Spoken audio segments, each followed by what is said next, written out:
and welcome to episode 6 of Beyond Arctic Frontiers. I am your host, Aliénor Perfit. Today I am joined by Siobhan Harty, Senior Assistant Deputy Minister, or ADM, for the Defence and Marine Procurement Branch of Public Services and Procurement Canada. She is also the National Coordinator for the Icebreaker Collaboration Effort, also known as the Ice Pact. Together, we will discuss Arctic procurement, how the Government of Canada reconciles due diligence and the need for speed to procure, infrastructure of the High North, and the sustainment of it, as well as innovations and greater technology integration. Additionally, we will also talk about the indigenous and northern economic participation, as well as strategic alignment with our allies. Siobhan, welcome to the series, and thank you so much for being here with us today. Thank you. It's great to be here today. So maybe we can start off the interview by you explaining to us and introducing Public Services and Procurement Canada to us, your branch's role, also your own role within the organization, the general vision that the department maybe has for the future, and what are some of the priorities that you have. Thanks. That's a lot. Yes. And PSPC, the acronym for Public Services and Procurement Canada, PSPC does quite a bit.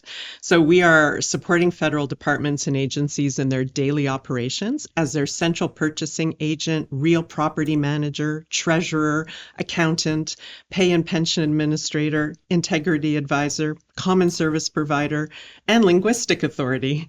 I'm the Senior Assistant Deputy Minister of the Department's Defence and Marine Procurement Branch, and my role is to lead the acquisition of defence goods and services. That includes ships, aircraft, and supporting services, all on behalf of the Canadian Armed Forces, the Canadian Coast Guard, and other government departments.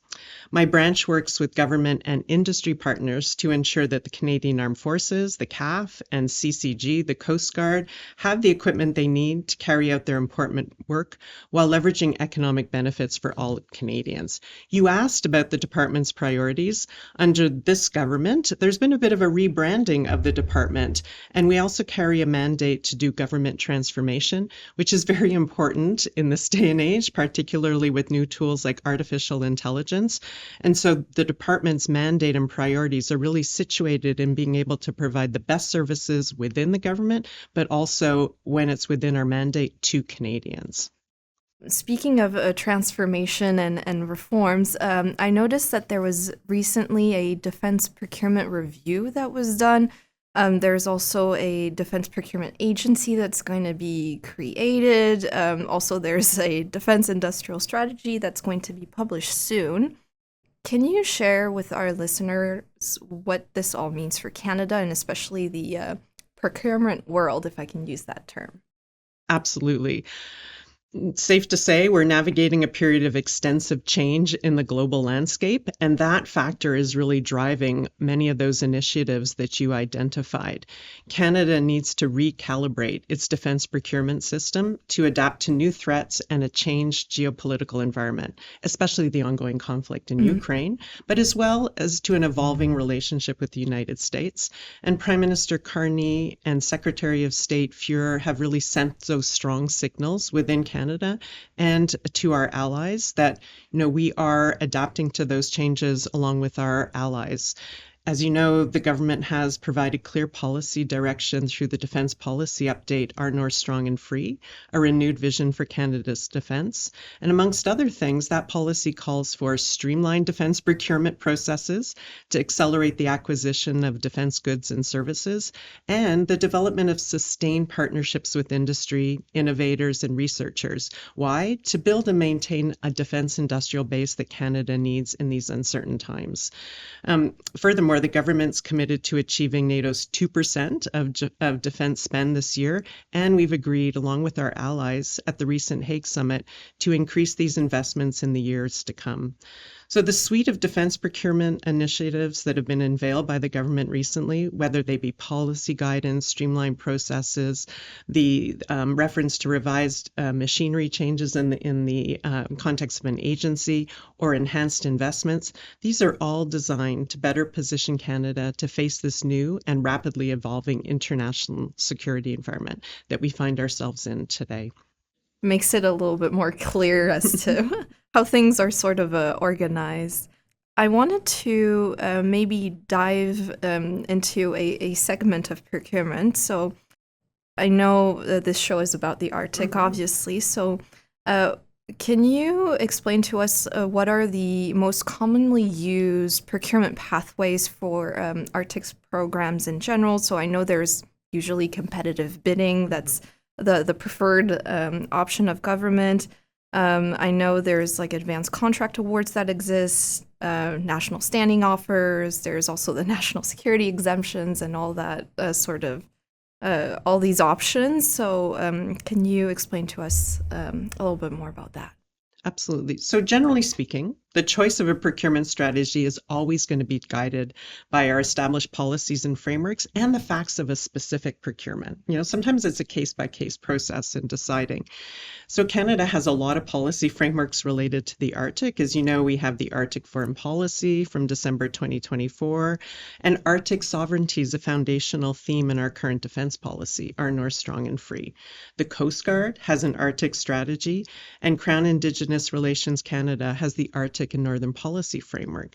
I would say that sovereignty and security, infrastructure and economic opportunities, these are all themes that are common to those different policy frameworks.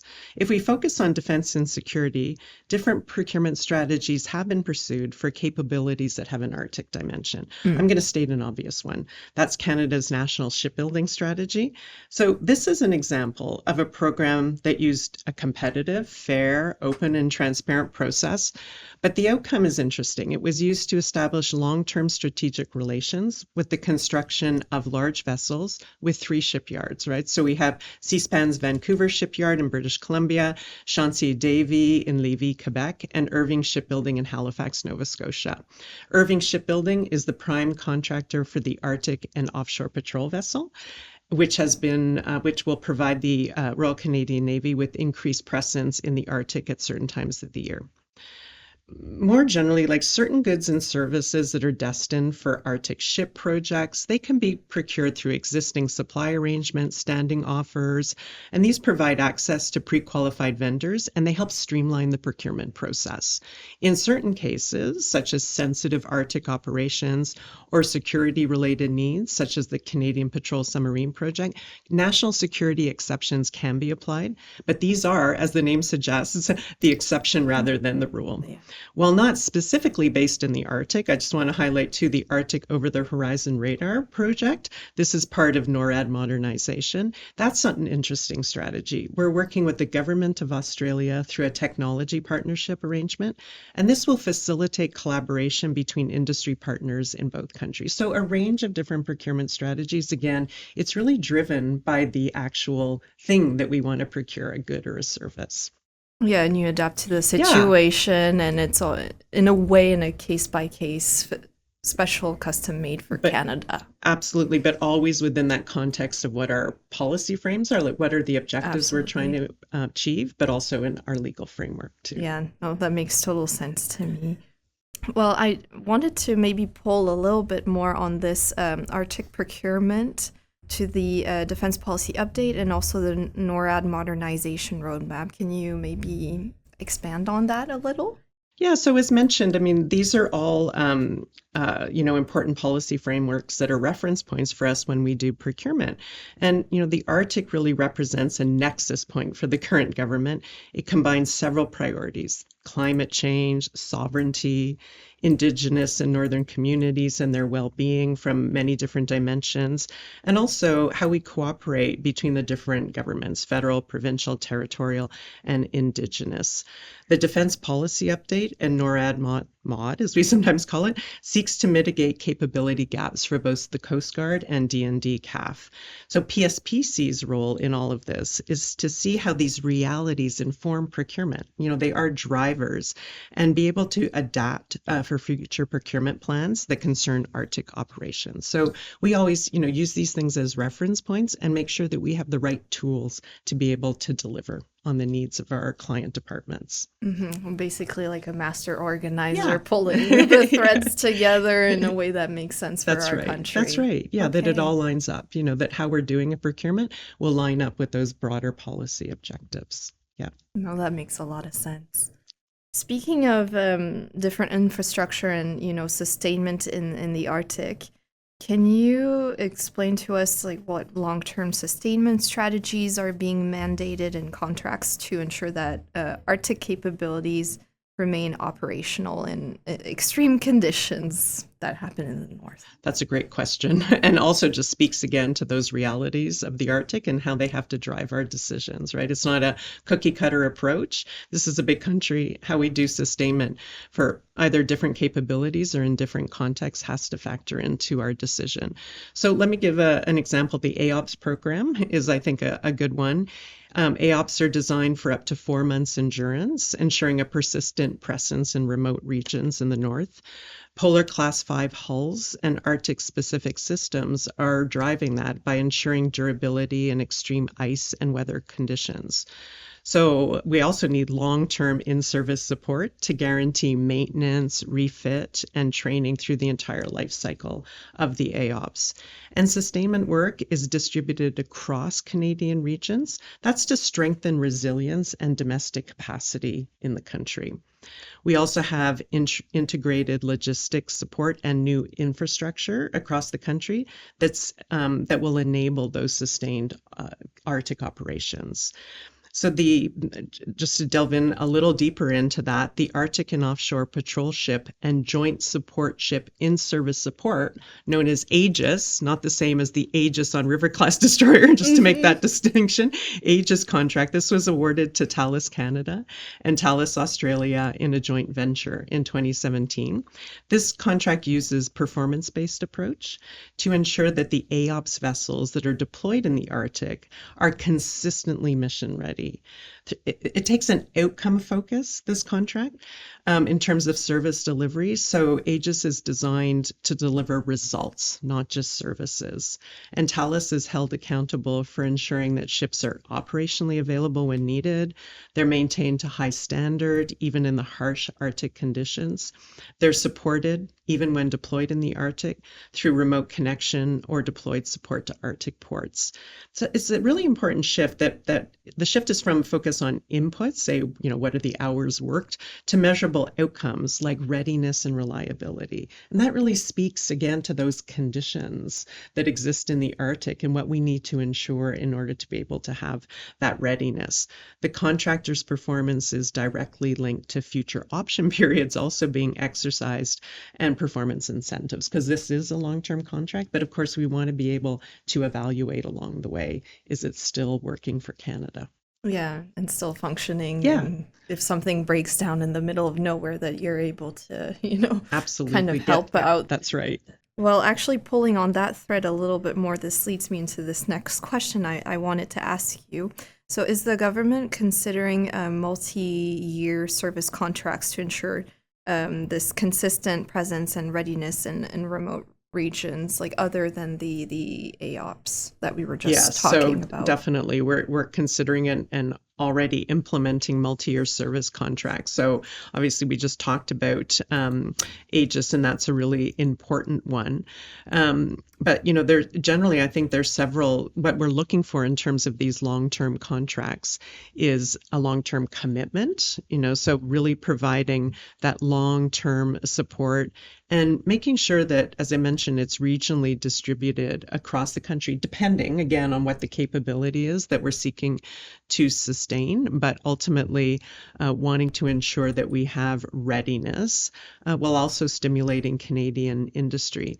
We're also looking for things that provide comprehensive support. So as with Aegis, focusing on refit, repair, maintenance, training, logistics, so things that are comprehensive and integrated. As I answered in the last question, we want it to be scalable, but also flexible. And that's where, we have an initial period of time that is set in these long-term contracts, but we have to be able to evaluate performance before we decide whether to pursue those option years. So we make sure that we build that in. And then, of course, ensuring that we have economic and industrial benefits for the country in doing these long-term contracts. Because, the advantage of a long-term contract for a prime is that it provides that predictability, but we also want to make sure that we can stimulate the supply chain in Canada as well. So looking at how those things work together over time is really important. Mm-hmm. Yeah. So we can maintain a competitive edge and innovation growth. Yeah, absolutely. But also that, we are a country of SMEs in defense and in other sectors as well. So to provide that opportunity for SMEs as well to be able to benefit from this long-term sustainment of these capabilities. How would you say our infrastructure upgrades? So I know there's obviously like ports, airstrips, the communications realm, obviously, which is highly important. How are those upgrades being synchronized with platform procurement so to avoid that, having capability gaps? This is a great question, and it really highlights the complexity in my mind of defense planning and procurement. Like these things have to happen together. And often, we procure a platform and then, we think later about the upgrades or we think later about the infrastructure. I would say that's really changing, so that we're thinking about all of these things in an integrated way. And in particular, those upgrades, just because of the way tech is driving things. The platform is important, but it's really that piece of tech that is key to maintain. I'm going to focus first on PSPC and shipbuilding. So my department's committed to maintaining the safe and effective operation of the Esquimalt graving dock and is actively planning for future capacity needs. In addition, we continue to work with our key partners, notably D&D, of course, to ensure that the infrastructure investments align with the national priorities and operational requirements. And of course, D&D plays a huge role there too, through their own role. And obviously, we have the Crown DCC as well that plays a role. So I would say there's different kinds of things here that you mentioned, infrastructure pieces, but also other things to avoid capability gaps. So just to give an example of some upgrades on the infrastructure side that we're trying to align with capability delivery. So we've talked about AOPS a lot, but AOPS funding, it proved essential to be able to deliver jetty infrastructure in Halifax and Esquimalt and fueling facilities in Nunavut as well.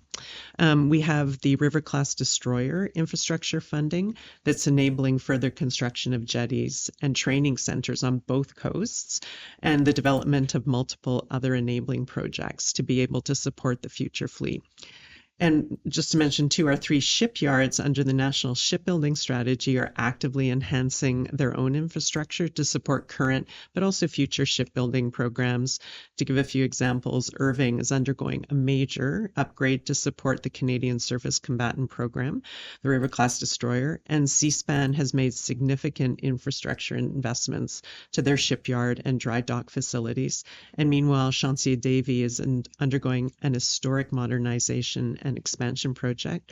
Expansion of capabilities is also being achieved for them through the purchase of other shipyards. So Chantier Davy purchased Helsinki shipyard in Finland, and that's a world leader in ice-breaking vessel design and construction. So different ways to approach it, sometimes directly Canada, but also sometimes in the example of the NSS primes themselves.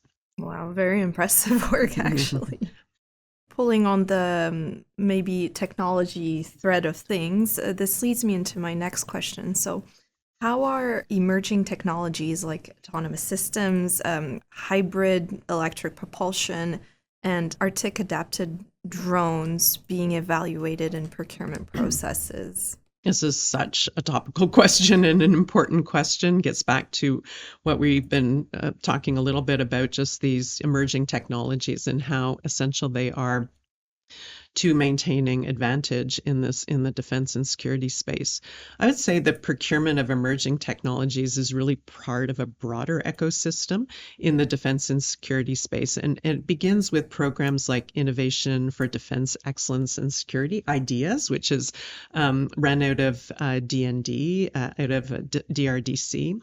Our role is to ensure that we have the right procurement vehicles. I mentioned that a little bit earlier, but that is our role, right, to be an enabler, and that we have the right relationship with industry innovators and operators, because they all have to come together. Emerging tech, it has to, it has to be scalable, and it has to be able to be adapted by operators. So that's why I refer to it as an ecosystem. There's also a lot of prototyping and fielding and testing in this space. And again, there are roles for procurement vehicles there as well to enable this so that the tech can move into the hands of operators. Looking specifically at some of my main clients, so for example, the Coast Guard, they have an in-house naval engineering team that explores the opportunity to incorporate new technologies into their fleets. So the team assesses new systems or equipment, fuel technologies, obviously very important, to determine if they're suitable for a particular vessel's operation and the profile of that operation. What works for one class of vessel may not work for another, so they have to really look at things on a class-by-class basis. Obviously, pursuing an energy efficiency platform presents numerous opportunities to fulfill the government's greening mandates. And that gets back to what we talked about earlier, just making sure our procurement decisions align with these broader policy objectives as well. The Coast Guard's also maintaining flexibility for emerging tech by incorporating modularity into the future fleet. What does this mean? It means that rather than permanently mounting equipment, you can take it on and off depending on the mission. This is not unique to the Arctic, but it certainly can provide vessels that are more mission ready or can be configured even while in the Arctic to deliver a program. So really adaptive. In terms of hydroelectric propulsion that you mentioned, the Coast Guard is the first federal fleet owner that's embracing hybrid propulsion with its new nearshore fisheries research vessel. With that understanding, the Coast Guard's looking to incorporate battery technology into the future fleet mix where applicable. It's a bit tricky. Yeah.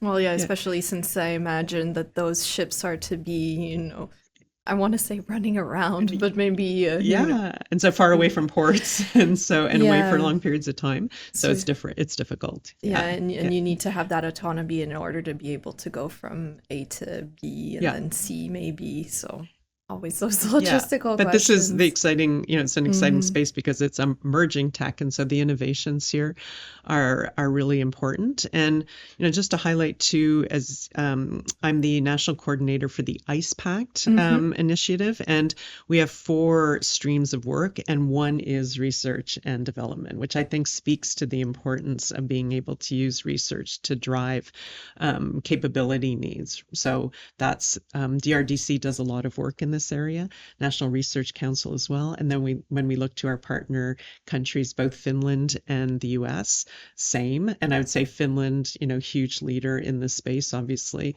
but looking at, how can we produce emerging tech to operate in the conditions that we're talking about in this podcast in Arctic conditions. No, absolutely. We'll look a little bit further into the Ice Pact a little bit later on. I was wondering, because you were talking about the IDEAS program, so are Arctic projects eligible for accelerated consideration under those programs like IDEAS or the Defense Procurement Strategy Key Industrial Capabilities Framework? We haven't addressed specifically that question, but I just want to highlight a few things. So IDEAS, as you know, it mobilizes innovators to improve Canada's defense and security capabilities. And the focus is really to improve access to the creative potential of Canadian innovators in order to build that ecosystem that I was talking about, there have been at least 5 Arctic or far north reaching challenges posted by ideas. And that shouldn't surprise us. Again, when we think about this, it's all we want to align with Canada's needs and priorities. And the Arctic is right up there, right? So ideas is stepping into that space with their own challenges, and they're looking through those ones focused on the Arctic or far north.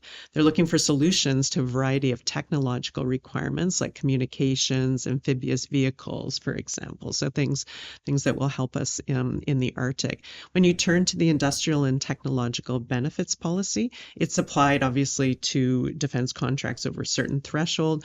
Colleagues at Innovation Science and Economic Development Canada manage that, and they target those benefits. The ITBs can target specific key industrial capabilities. They include both emerging technologies and areas where Canada already has industrial strength. For Arctic-related initiatives, this can mean a focus on autonomous systems, space-based technologies, advanced sensors. These are all highly relevant to operations in remote and extreme environments. Focusing on the greening side of things, will green energy and low carbon requirements be built into Arctic platforms? So I know with harsh, cold climate conditions, and also especially in the spring and the fall season where things freeze and then unfreeze and freeze again. And especially during the winter, I know batteries drain so easily, like my phone dying within minutes at minus 30 degrees Celsius. So how can we integrate these solutions into Arctic platforms to align with federal environmental targets while taking into account the climate conditions that we have to navigate? That's a great question. So, issues like climate resilience, rising sea levels, melting Arctic ice, you mentioned all those. These are drivers of procurement decisions. Again, we have to take into account those conditions when we're making decisions, and also aligning to those ambitions that we have from a policy perspective.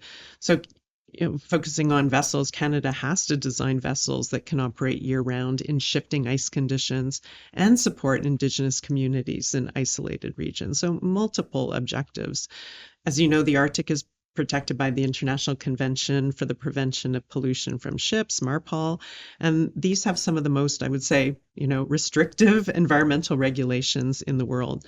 So to safely operate in this environment, to give an example, AOPs are built to be an inherently green ship, making use of various pollution control systems to drastically limit emissions from the vessels. For example, the selective catalytic reduction units are designed to dramatically reduce the overall emissions. Batteries aren't ideal for vessels that operate away from ports for long periods. We talked about that, especially icebreakers that perform a lot of start-stop and maneuvering as they break the ice. That's their job. While batteries have a place for some of the Arctic vessels, the Coast Guard's continuing to explore this technology on a case-by-case basis. So something that we will continue to evolve.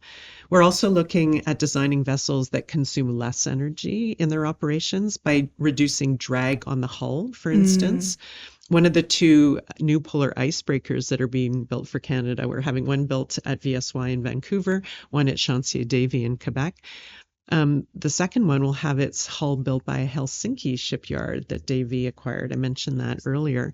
Finnish icebreakers feature advanced hull forms that are tailored to reduce resistance in ice and open water, so that we can learn from that technology. And indeed, that's the intent with this build, to be able to then, bring some of that know-how back to Canada. Additionally, we have clean shore power at Halifax and Esquimalt, and that will reduce emissions during port operations, which is another way to achieve our objectives. All of this speaks to kind of matching the operational profile of a given platform with the innovations that are appropriate, right? So again, we've talked about how can we do this on a case-by-case basis and keep pushing the envelope forward on these technologies. In the case of the Arctic, the remoteness and the climate of the area are part of that operational profile and the decision making. And this means things like fuel technologies such as biodiesel and renewable diesel are also being used to reduce emissions. So, a series of things that we're doing, but always like with the objective of being able to do more. Yeah, no, it makes sense. All these, they say, many drops of water Yeah. creates an ocean. So, other question for you. So, I know we've talked also about the local people living in the Arctic. Um, how would you say that the procurement strategy for indigenous businesses is integrated into Arctic projects? What about for larger projects in the Arctic? Are there some sort of indigenous set-asides or joint venture incentives that exist? Maybe I'll just explain a little bit for your listeners. We have a procurement strategy for Indigenous business.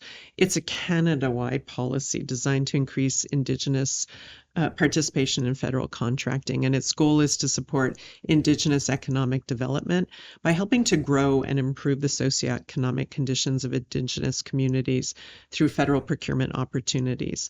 It's important to note, particularly in the North, that certain procurements could be subject to modern treaty obligations. And then if that's the case, then the policy PSIB might not be the appropriate approach. So we always have to, look into that at the start of a procurement. For Arctic projects that have no modern treaty considerations, the PSIB can be integrated in several ways. Let me give some examples. We can do early engagement. So departments are always encouraged to engage with Indigenous communities and businesses early in the project planning phase to identify opportunities. And just a little parenthesis here, like in the defense and security space, we sometimes think, oh, there's not going to be, Indigenous firms, and that is not the case. It's a growing area, and it is amazing how much growth we're seeing here. So there are opportunities across the country to partner, and so that early engagement is really vital to be able to identify that. It's crucial when we do that we are kind of well positioned and prepared to support the participation of Indigenous and Northern partners when these opportunities arise. So not to be surprised and be ready. The second area I'd say is capacity building. So a PSIB supports initiatives that help Indigenous businesses build capacity, and that's really key here for all SMEs, and in particular for Indigenous businesses trying to get into the defense and security space. We also, you talked about set aside, so where feasible, contracts may be set aside exclusively for Indigenous businesses under the PSIB, and this is particularly relevant in regions with strong Indigenous business capacity. So again, it speaks to the importance of that early engagement and really knowing the landscape of Indigenous businesses speaking in my space, in the defense and security space. We can also do joint ventures where there is Indigenous capacity to carry out substantial portions of a contract, but perhaps not enough for the entire contract. Package, there could be opportunities for the businesses to form a joint venture with non-Indigenous businesses. And this also allows for knowledge transfer to Indigenous businesses and increase, their future capacity in a region. And then finally, there can be Indigenous participation plans. So some procurements may include opportunities for bidders to submit an Indigenous participation plan outlining how they are going to engage and benefit Indigenous communities. So not just Canada, but the prime or in a contract bid. For example, it's possible that the more Indigenous participation they commit to delivering through contract work, the more favorably Canada may evaluate their bid. So it could be, in terms of how we score a bid. And this helps leverage competition to help drive Indigenous capacity building, particularly in regions with lower Indigenous business capacities. So it can be a powerful tool. For just speaking about larger Arctic projects, we can use PSIB in a kind of strategic and multi-layered way by finding those opportunities to have an Indigenous participation plan, looking at collaborative procurement models. We could work with Indigenous organizations to co-design an Indigenous employment strategy, for instance, that could promote Indigenous career advancement over time. And like speaking about the National Shipbuilding Strategy, that's been factored into workforce development. And then, of course, there's going to be some ongoing opportunities as large projects emerge, and we'll always have this in mind in terms of what we can do to promote Indigenous indigenous business. I think this is an exciting area in the defense and security space. There's so many exciting things, but this is definitely one. And since I've been working in this space over the last couple of years, I've seen the growth of indigenous businesses in this space. How would you say does the government monitor and measure the actual economic impact in the northern communities from awarded contracts and maybe all of those different types of projects, set aside the joint ventures that you were just talking about? Well, this being the government and the bureaucracy, we have a lot of different ways that we monitor and measure the economic impact of contracts and, everywhere. But speaking about northern indigenous communities, we use a combination of mandatory reporting, compliance audits, strategic planning mechanisms that are tied to the procurement strategy for indigenous businesses, and then broader procurement directives. So, the mandatory oversight requires departments to plan and report on contracts awarded to indigenous businesses as part of their annual procurement strategies. And here you want to track the total value of contracts that are awarded to indigenous businesses, including subcontracts and amendments, and then report that annually. So this would allow us to see, is there growth or decline? And we can look at trends over time. Of course, we have compliance audits as well. So the department within government that leads PSIB is Indigenous Services Canada, and they conduct different types of audits to ensure the businesses meet the criteria. So they have, pre-award contracts, audits, they have post-award audits, and then they can do discretionary audits as well. So those are tools that they use. And they assess things like the percentage of Indigenous ownership, the Indigenous content that's delivered by a contract, etc. And then I mentioned earlier that we have the Indigenous participation plans, and we can use these in the larger or more complex Arctic projects. And that's a framework that allows us to set down certain things and then be able to track them over time as well. Taking now a more international and over the horizon view of things, we talked a little bit about the joint procurement with the Australian government for the radars.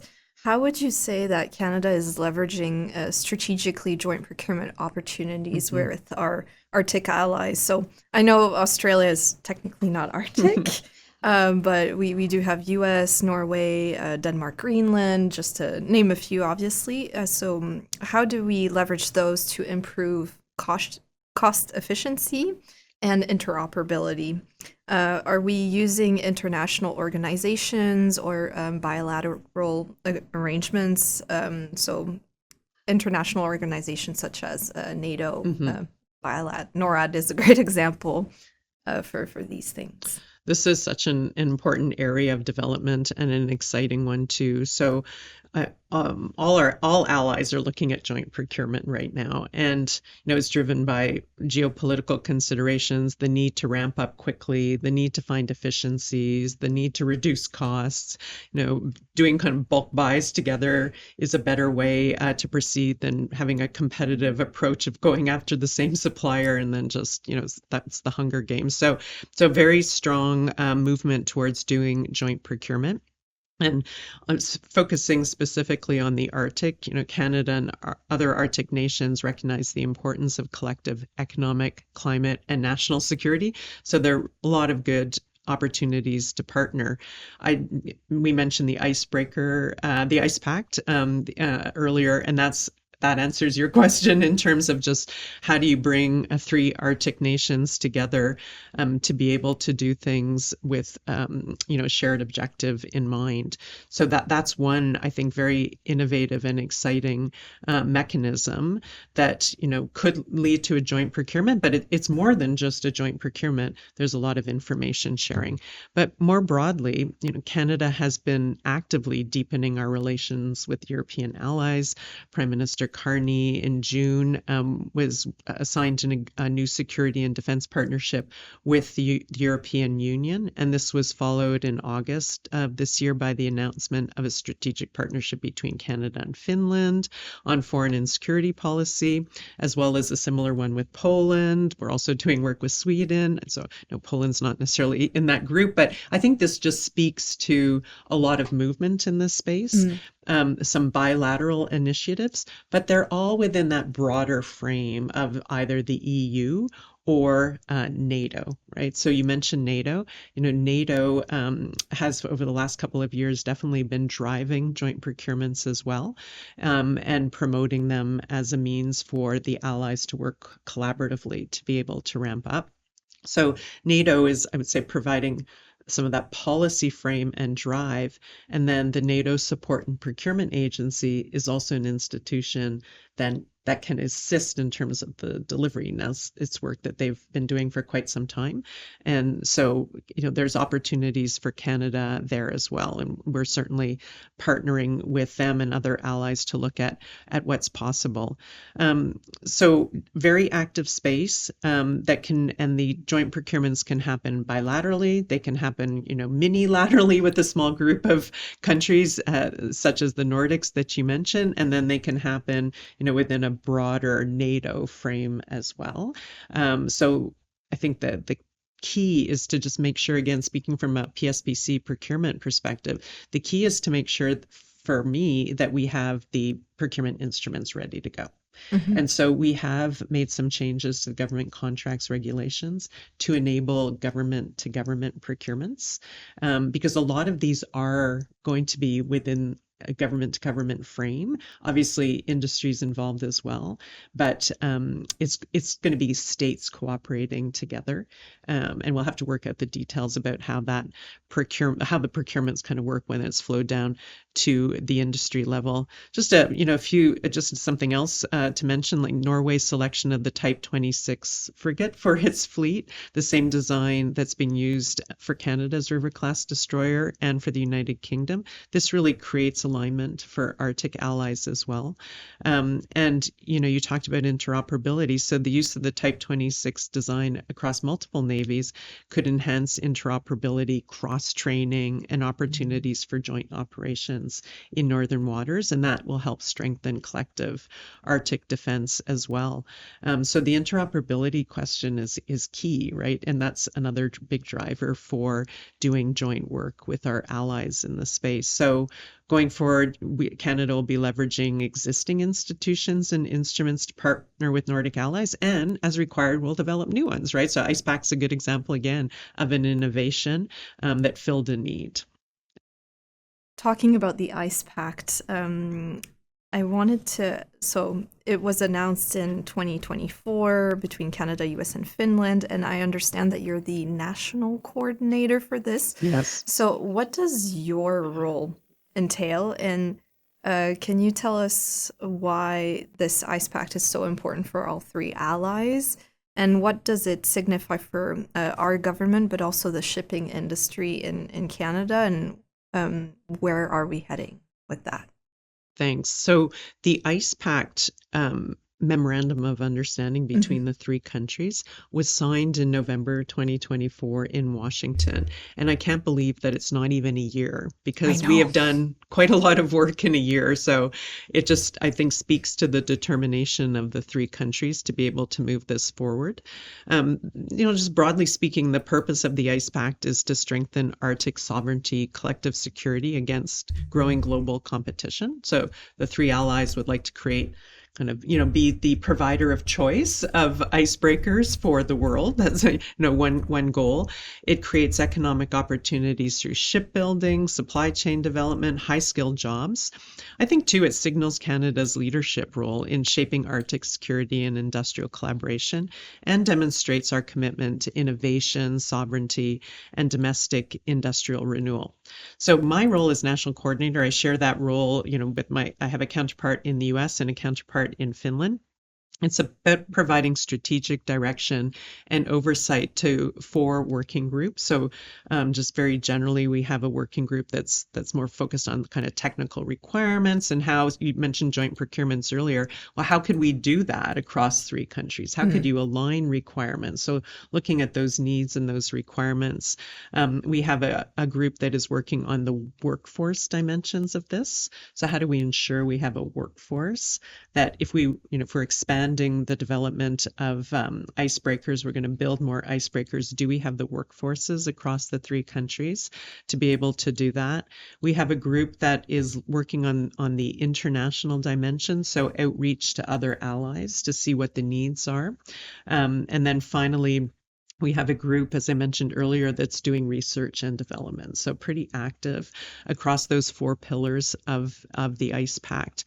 And so working with my counterparts in Finland and the US, we provide, the overall direction to the 4 working groups so that we can push the initiative forward and collectively meet our government's needs. And there is a big role that the 3rd working group plays also with industry, so an outreach role. Actually, all working groups have to work with industry now that I think about it. Yeah. So because obviously there are key partners in this, so we can't do it without them. So we've had so far since the signing, we've had 2 face-to-face meetings, one in Finland in March, one in Canada in June, and we're on track for another meeting this fall. It'll be back to Washington to host it. And one thing we wanted to see was industry kind of self-organize, like recognizing that there could be procurements coming down the line. Would industry self-organize across the 3 countries? And we have seen that. And so that's for us, that's an indication that it is possible to partner across the 3 countries.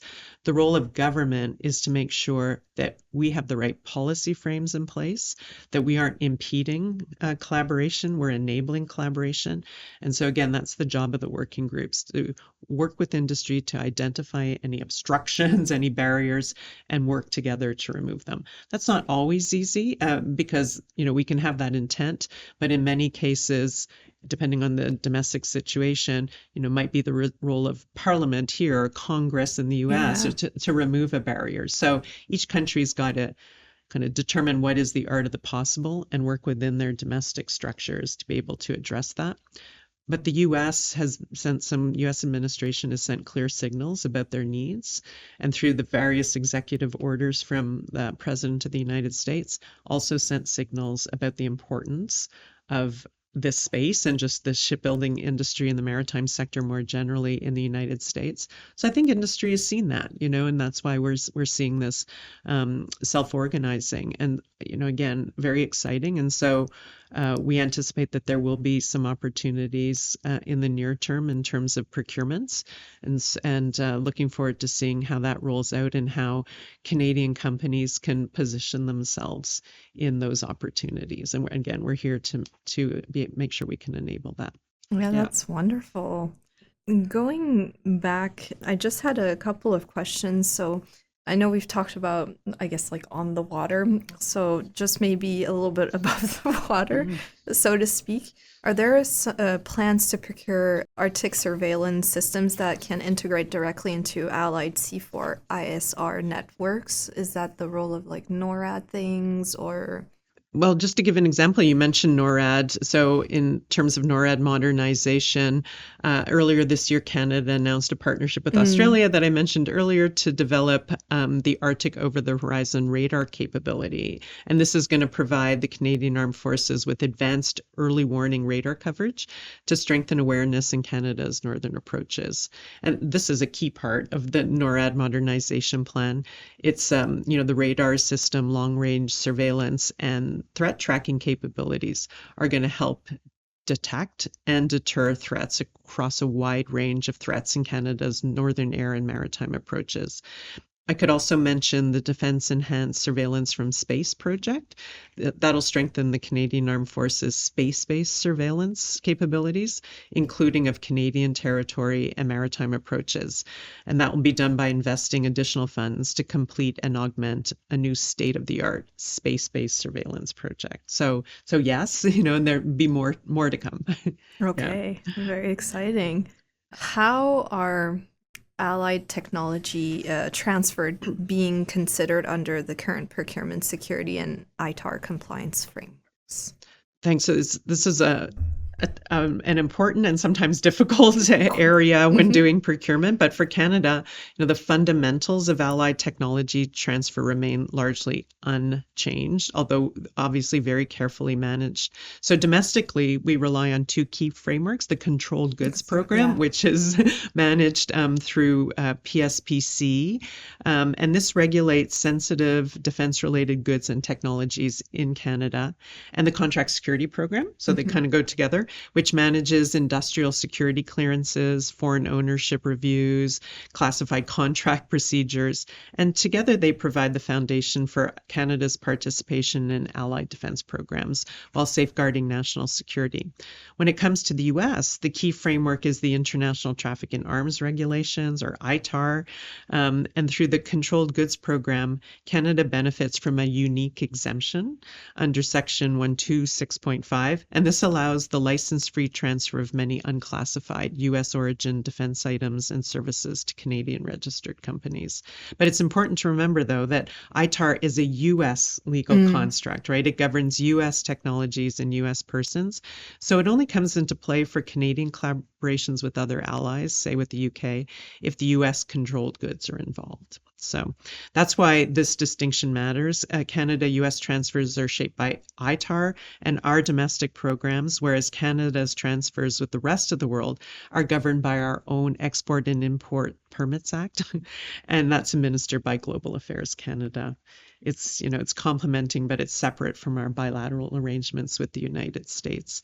At the allied level, there's other things like AUKUS, which has really moved the yardstick on access to U.S. technologies. And Canada isn't part of AUKUS, of course, but we do benefit from some of its outcomes, like faster U.S. licensing decisions, and we continue to be treated as a trusted priority partner. And our side, we've also been modernizing. So I mentioned earlier, we recently amended the government contracts regulations to exempt national security exception and government-to-government acquisitions from the application of the GCRs. And that creates a faster, more flexible pathway for cooperation with trusted partners.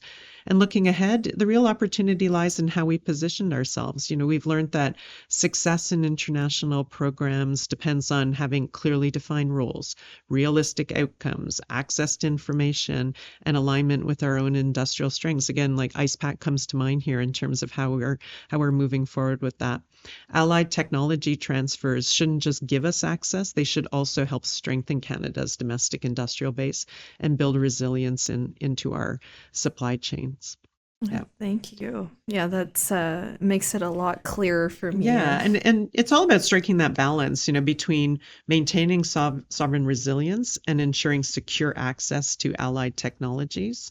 We have to have the right partnerships and policies and strategies in place to strike that balance. No, absolutely, because you want to work with your allies and friends who are trusted, and also be able to do things on your own if need be, exactly, depending on the case. Siobhan, before we conclude our episode, and as a inspirational woman leading the defense and security sector in Canada, what advice or words of wisdom would you give aspiring leaders like me? Well, first of all, I'm going to say you're already a leader. So you're not aspiring, you are a leader. And thank you for all you're doing in this space, including this podcast. I think it's an exciting time to be in defense and security, and an exciting time for women to be in defense and security. As things are changing, we have an opportunity to shape that change. And it's so gratifying to see just how the presence of women is expanding every year in this space. And in so many parts of it, right? So in uniform, innovators, policy experts like yourself, engineers, it's just the sky's the limit. I would say find your place and how you want to make a contribution, and you've done that. And of course, as you evolve your career, the space you occupy might change, but that's your choice, right? And I think it's a place where you can really shape what you want to do and just kind of go for it.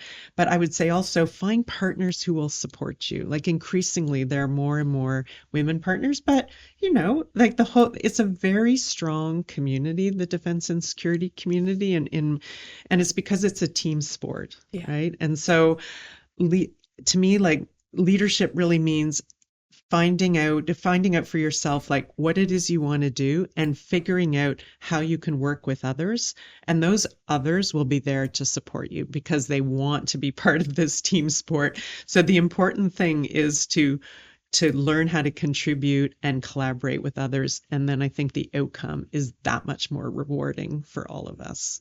So I would say go for it.